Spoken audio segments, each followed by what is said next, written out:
Assalamualaikum dan selamat pagi. Okey, kepentingan menyimpan emas. Emas selamat daripada kesan inflasi, tuan-tuan. Walaupun inflasi lah macam mana kadar inflasi sekalipun, dia tidak terkesan, tuan. Dia kekal nilainya, tuan.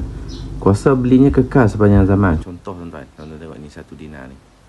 Okey, ni contoh 1 dinar. Okey, 1 dinar. Nampak, tuan?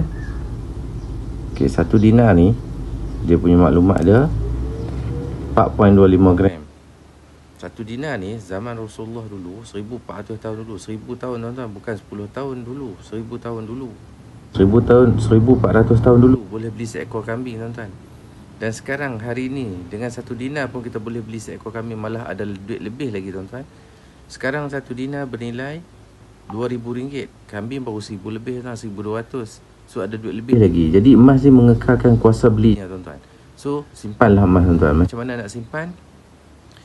Menabunglah sikit-sikit, tuan-tuan, dengan akaun Emas Gap Public Gold, tuan-tuan. Okey, link ada diberikan, tuan-tuan boleh klik. Saya akan bantu tuan-tuan untuk membuat simpanan 1 dinar. Dan seterusnya, tuan-tuan boleh menyimpan seterusnya. Okey, apa-apa klik link di bawah ya. Assalamualaikum warahmatullahi wabarakatuh.